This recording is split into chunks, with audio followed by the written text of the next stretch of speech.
Thero and Vanaya, everyone. Now we'll be starting our basic instruction, guided healing, and Q&A session. To continue the session, I will hand over to Tamila Auntie now.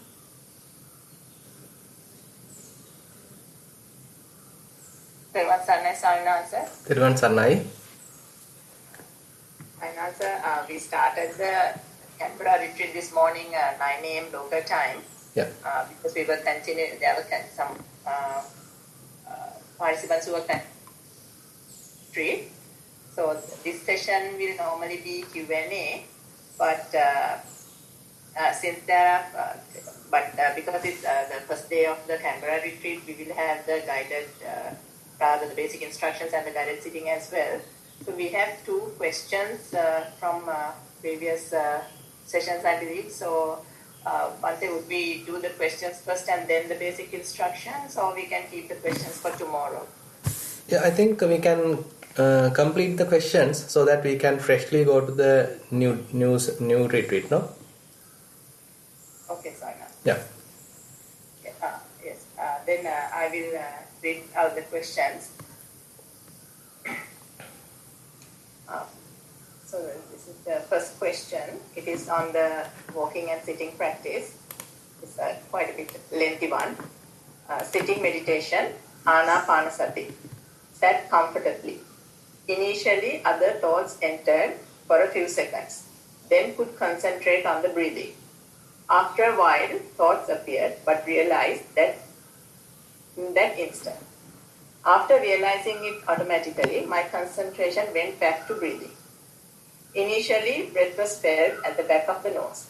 But when the breath started to become fine, less rough, and couldn't feel it in the back of the nose.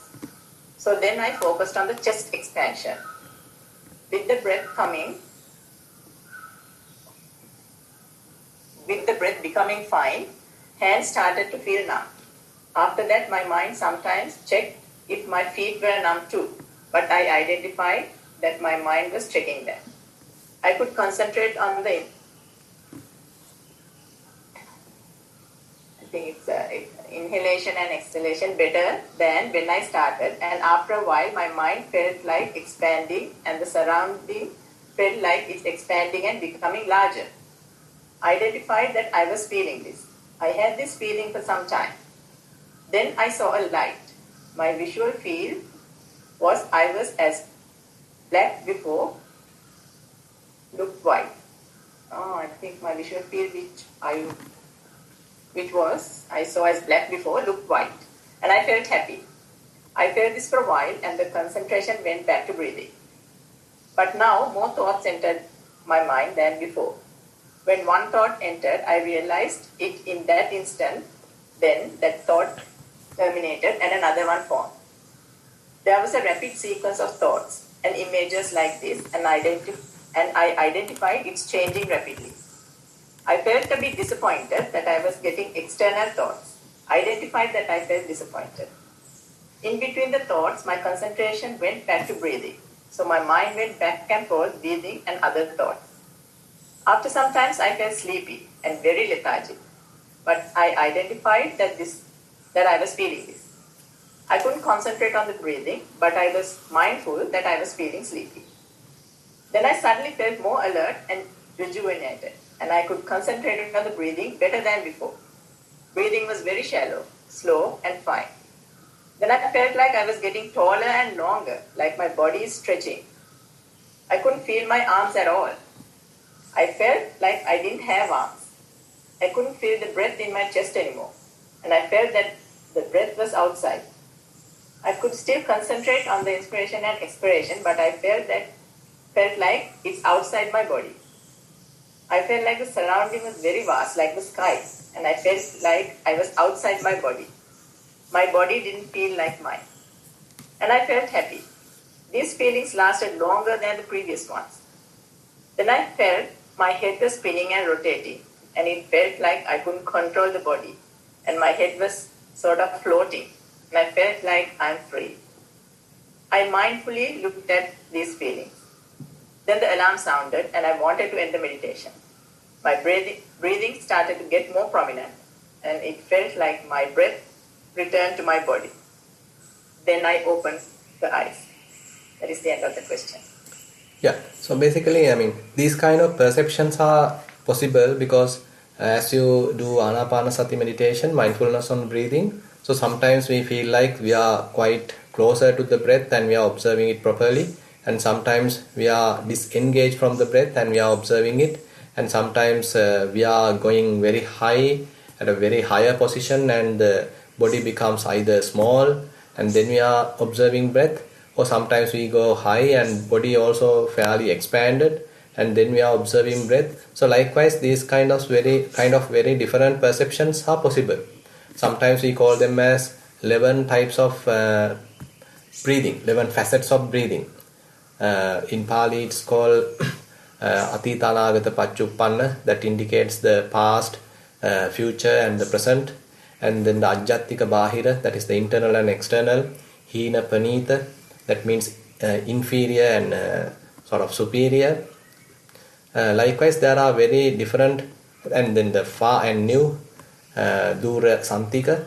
So likewise there are, typically we call them as 11 types of or 11 facets of breathing, and one can perceive these things. I mean, we can't actually control them, they happen, and we simply have to maintain an open mind so that we can observe that, we can simply comprehend that. So these things will vary. So sometimes you are feeling that you are in a far position, in a higher position and observing breathing.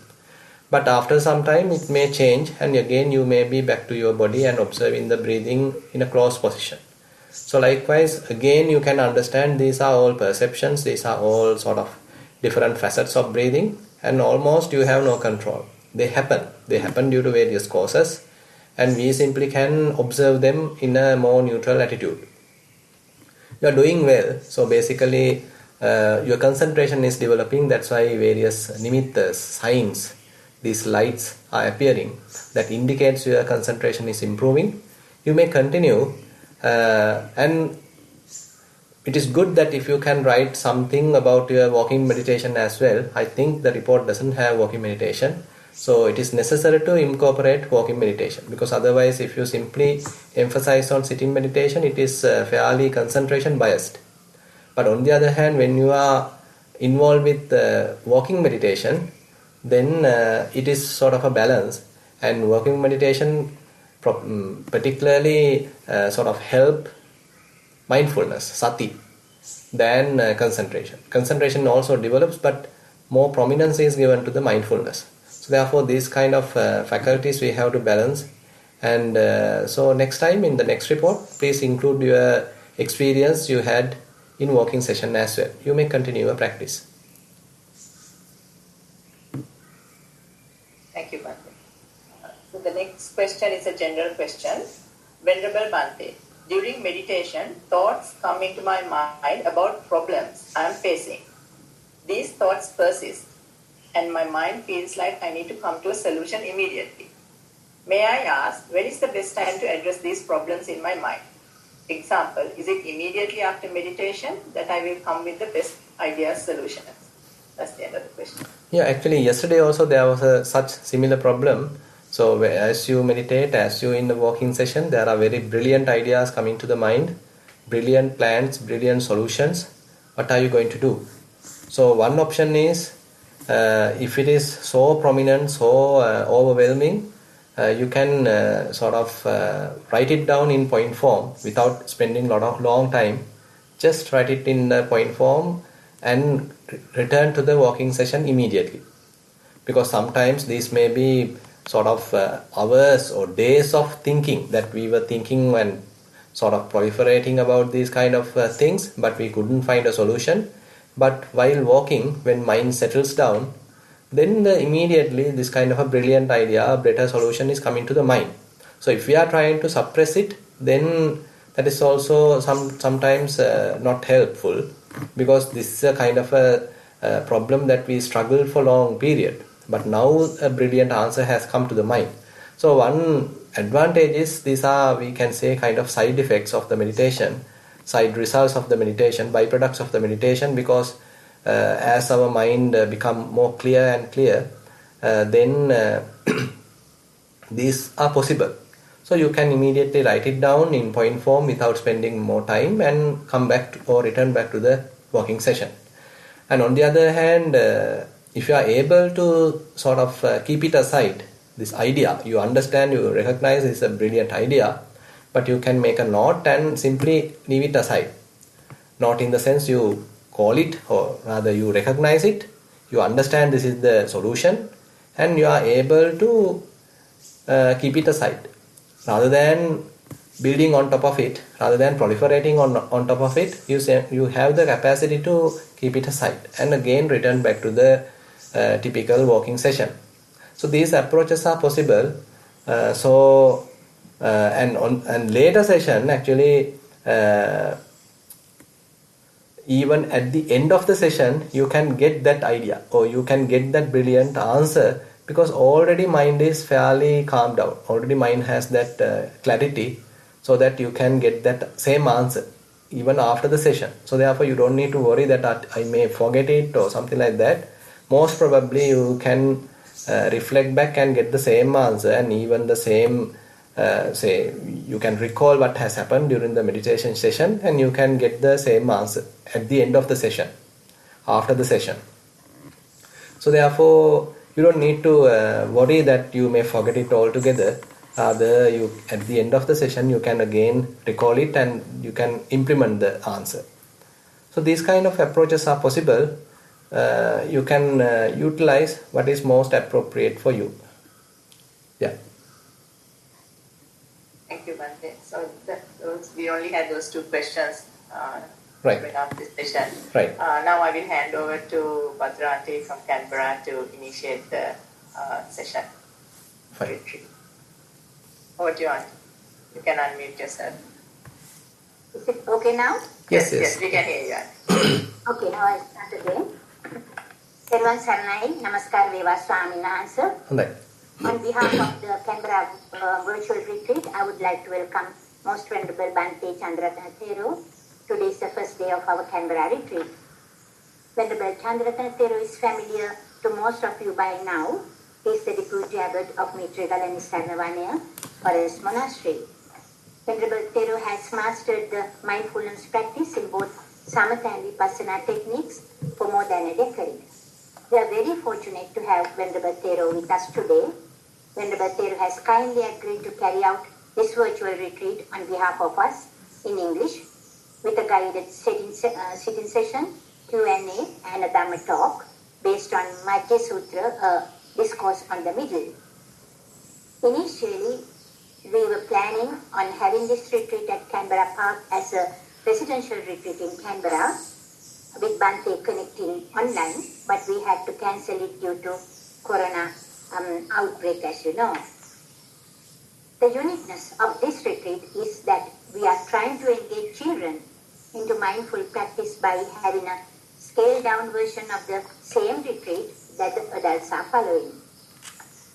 Sydney organizers Suranga, Tamila, we are very grateful to you, all of you, for your compassion and support given to us in this challenging time. On behalf of Canberra Virtual Retreat organizers, I now respectfully invite you, Bhante, to inaugurate the session.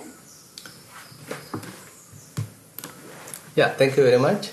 So I get to know from Suranga that the Renuka, who was the sort of pioneering in organizing this retreat, was sort of subject to hospitalization, and hope she will be recovering, and I wish that she may get well soon. And so it's nice to connect with you all. You all are now trying to practice diligently. Now we are going to start the session with basic instructions.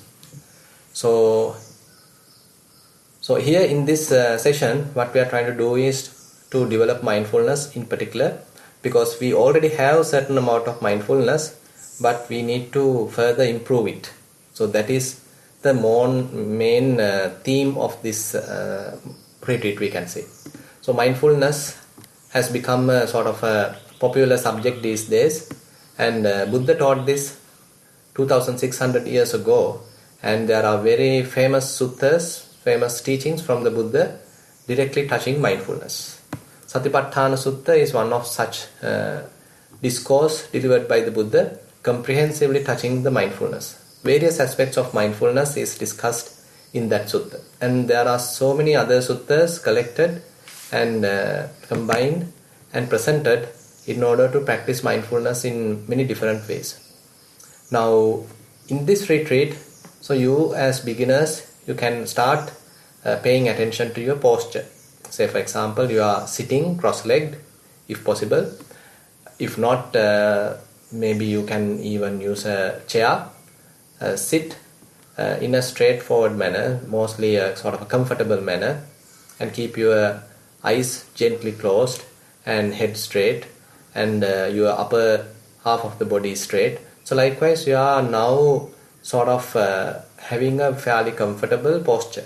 It is necessary to have this comfortable posture, because otherwise from the beginning there are various pains and irritations, so that may be sort of an obstacle to the practice. So it is therefore important to spend a couple of minutes observing our posture, adjusting our posture, so that we may feel comfortable, we may feel at ease. Once the posture is well adjusted, you can spend few minutes again being mindful about the posture, how it is being sort of arranged, how the head is stated, and how eyes are closed, how lips are touching. So likewise, certain prominent places you can pay attention, so that your attention is coming more and more towards the body. Because as you know, our mind does not like to stay in the present moment, rather it likes to stay thinking about the past. There may be various joyful events happened in the past, so mind may be again and again taking them to the mind, to the surface, and enjoying them. Or else there may be sort of sorrowful events happen in the past, so that also mind may be sort of lingering on. On the other hand, we all have various plans in our mind, various wishes, so that also might be another hindrance. So our mind get distracted towards various future plans. Now in this practice, what we are trying to do is to use the body as an anchoring point to the mind. Suppose there is a boat or a ship staying in the sea, and we want to keep it stable, keep it still. So we are using a huge anchor, so that this can't waver, this can't move here and there, so that the ship may be fairly safe and fairly stable. Similarly, we are using our body, various bodily postures, as an anchoring point to the mind. So mind typically at the beginning is like a monkey mind, jumping from this to that, to the past to the future. So we are looking after the mind, we are nurturing the mind, we are educating the mind to be in the present moment. So there are various exercises we can use to do this, like breathing, say for example. Once your attention is taken to the posture, as you are spending a couple of minutes, you can understand there are various processes available in the body. Those are mostly involuntary processes. We are not involved in them, but rather body take care of them. Breathing is one example. So naturally breathing happens. Naturally, as we breathing in, the abdomen comes forward, rising. As we breathe out, abdomen comes back, falling. So this rising and falling is another process, naturally happens. And similarly, heartbeat, heart vibration is another process, naturally happens. And again, say blood circulation, various vibrations throughout the body. So these are all various natural processes available within the body. So we are now trying to be mindful about these various processes. So as we are successful, we can recognize fairly predominant process. Say you have selected breathing as the most prominent process. Then we can say that is our primary object. That is our Mula Kamatthana, primary object. Now you are trying to keep your attention at the nostril, closer to the nostril, and trying to be aware of in-breath, trying to be aware of out-breath. Now, since this breath is naturally a very subtle phenomenon, so your mind may not appreciate it, your mind may forget it, your mind may sort of feel bored by being there, so again mind may start to distract. So these are some initial problems we all face, so you don't need to worry about them, but there are various strategies or aids that we can use in order to facilitate this process. Naming or labeling, noting is one such facility that we are using. As you know breathing in happens, you can simply note it as in. As you breathe out, once you know it, once you are aware of it, you can note it as out. In, out. Simply you are keeping your attention at the nostril and being aware of in-breath. At that time you are noting it as in. When you are aware of out-breath, then you note it as out. So this noting is one of the very common technique we can use in order to facilitate this process, so that our physical process is fairly confirmed, fairly seconded by the mental process. So the physical process and mental process become well synchronized. So more and more you are being successful, more and more breaths you can be aware. Suppose during the beginning of the session, suppose you could only stay for 5 breaths. After that your mind get distracted. But as you continue your practice, you can now maintain your attention on 10 breaths. So that indicates there's a significant improvement of mindfulness, significant improvement on concentration, sort of a collectedness of your mind. So as you continue, you can experience 15 breaths. You can continue 20 breaths in succession. So that indicates your mindfulness is growing. Your concentration, collectedness of the mind is also growing. So you can measure your improvement actually. You yourself can measure that there is an improvement of mindfulness. There is an improvement of collectedness of the mind. So as you move forward, you can continue either in breathing practice or you can switch to another practice if it depends on the yogi. So this is how we can begin. And similarly, you can switch to walking session, walking meditation. There, suppose you are selecting a walking path, maybe a corridor, maybe a pavement, maybe a sort of a open area, walking path, maybe a sand path. So you may have to select kind of a straight path, maybe 20-30 steps. At the beginning you don't consider too much or take kind of a burden to your mind. You simply take it simple and simply walk from this end to the other end. So likewise you move from this end to the other end and you become familiar with the walking path. After that, suppose you stand on this end and you are now keeping your hands still, either in the back or either in the front, without waving them, and now you start your walking session. So you have to maintain the typical ordinary speed that you are familiar with. You don't need to walk in an artificial manner, too slow or too fast. Rather you can maintain your typical pace. And as you walk, when your left foot is touching the ground, you can note it as left. When your right foot is touching the ground, you can note it as right. So you can keep it very simple. So don't complicate the process. All these kamatahan, all these meditation objects are utterly simple. So we, as much as possible, we have to maintain that purity. We have to maintain that simplicity. So that will lead us to more profound understanding. Now, as much as possible, now you are trying to be mindful on walking. Typically, we don't do that. When the body is walking, we do various thinking. We do various planning or remembering. So these are the typical way of our walking. But body was walking. But now, when the body is walking, now our attention is also drawn to the walking. We are being mindful about walking. So that's the difference. So as you go towards the other end, you can stand still.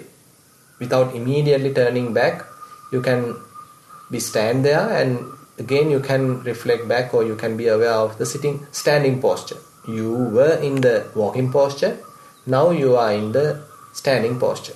Now you can turn back with few steps.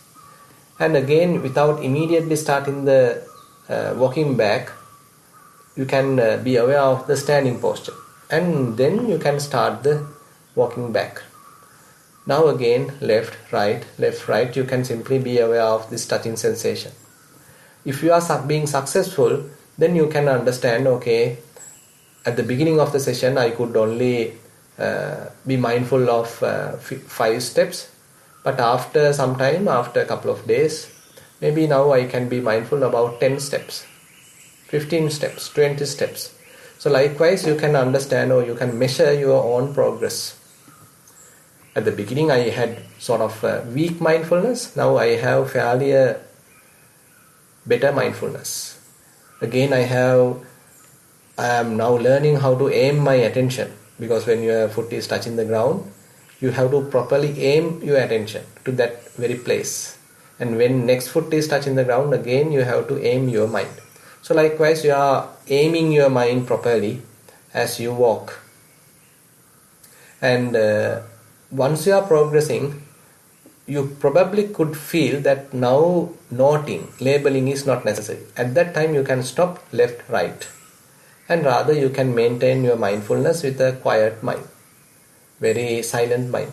With a very silent mind, now you are again observing complete process of your body, complete process of your movements of the legs particular. So likewise you can further improve your attention, mindfulness using this walking posture as well. Now you need to improve this, you need to expand this mindfulness practice to all the activities. So otherwise it's difficult to maintain or develop continuous mindfulness. So as much as possible, once we recognize our mindfulness, once you know that there's a quality called mindfulness, now you have to apply it to daily activities as well. Say you are washing your face, so at that time also you can be mindful. You are having your meals, there also you can be mindful.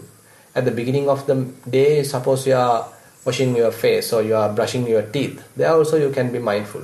You are wearing clothes, that also you can do mindfully. So likewise, you can understand all the daily activities can be conducted with mindfulness. Now it is your skill, or in a way kind of a responsibility, is to apply this mindfulness to all daily activities, so that you are being mindful throughout the day. Actually immediately this may not be possible, but as you are continuing, you may understand, okay, there are these activities I can be mindful, but there are still other activities, still I can't maintain mindfulness. Now it's a matter of being mindful of those unmindful activities. It's a kind of a filling of gaps. You recognize there are activities that I can do mindfully, but there are certain other activities I can't maintain mindfulness. Now it is your skill development is to have mindfulness even on those forgetful moments, forgetful activities. Now slowly you can build kind of a continuous mindfulness from the beginning of the day to the end of the day. You are being mindful throughout the day. So likewise you can develop your mindfulness, and another important thing is to report this.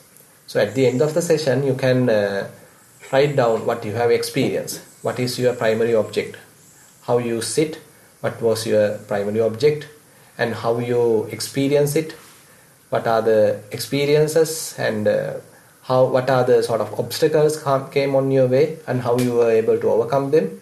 So these are some facts you need to include in about the sitting session. Similarly, you need to report that what you have faced in the walking session, how I have approached the walking path, what is my primary object, either left, right, or lifting, placing, or lifting, moving, placing. So likewise you can use any of these methods depending on the circumstance, and how you practiced it. What did you really feel during the walking session? What are the obstacles you faced and how you are able to overcome them? Or do you have any doubts? And similarly about the daily activities, that is the third section, and how you are able to maintain mindfulness in daily activities. What are the successful results and what are the problems you faced? So likewise these three sections are important: the sitting session, walking session, and the daily activities. So if you are able to transmit your practice in this way, or communicate your experience with this way through a report, then we can have a good dialogue. Then we can say, okay, you are doing well, or you have to adjust these places, you went wrong in this place. So likewise we can have a constructive dialogue so that you can improve your mindfulness. So I think this is enough for the beginning as basic instructions, and you can present your reports, and we have the Q&A session on every day on at 9 a.m. So we can begin that from tomorrow onwards. And with that, I like to conclude the basic instructions. So I again allow Bhadra to or Chamila to take the session, continue the session. අවසරයි සයනාස. Yes. I think we would like if Sayanasa is able to do a short guided session as well at this time. That's possible. Yeah, sure. We can continue. Yeah.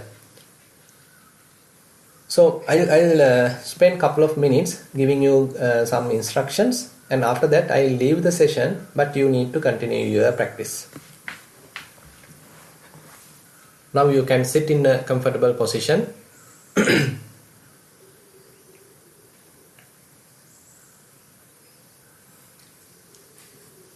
Keep your eyes gently closed, head straight.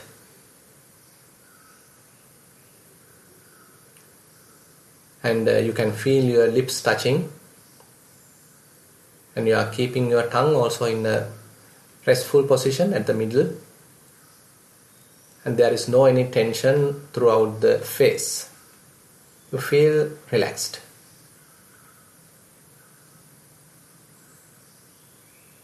And shoulders are also in a restful position. Hands are resting on your lap.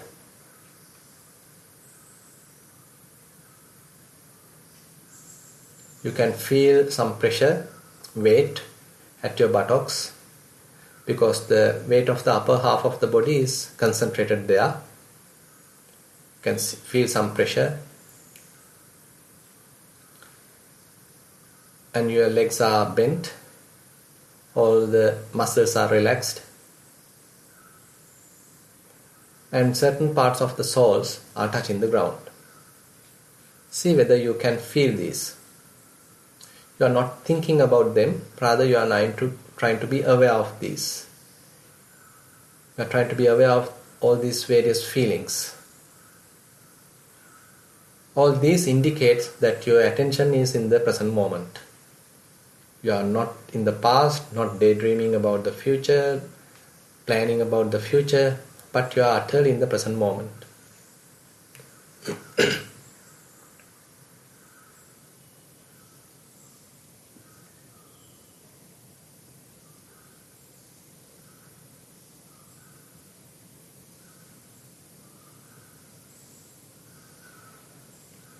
If your attention is well established in the posture, try to recognize the available processes. As I said, breathing process. Again, rising and falling process. There are various touching sensations, little irritations, little pains. All these are available. Try to recognize a couple of them.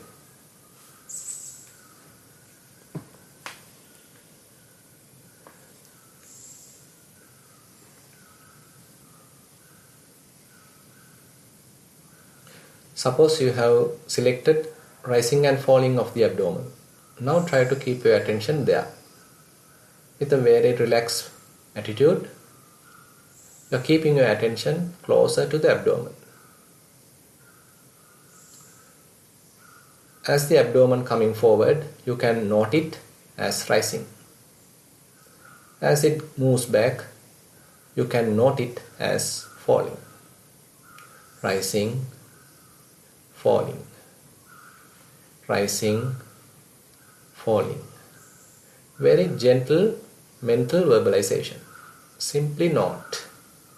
Allow the body to breathe naturally as it likes, and you simply note it. Rising, falling. If your mind distracted towards the past, don't worry about it. Once you are aware of it, gently take it back. Again, if your mind wandered towards the future, once you are aware of it, gently take it back. As much as possible, try to associate rising and falling. So this has become your primary object. Remember, this is your kind of a safe place, a place for the mind to stay. Consider all other places are somewhat hazardous, dangerous, but this is the solace, this is the island. That is the primary object, keeping your attention on rising and falling. So once you are familiar with this, once the mindfulness is well established, you may continue without noting, without labeling. You can maintain a very silent mind. So other yogis who are fairly experienced, they can continue your familiar meditation object. Either may be rising and falling, breathing, elements meditation, Vedana-Anupassana, being aware of various feelings, being aware of various thoughts, being aware of various other phenomena. So you may continue your practice.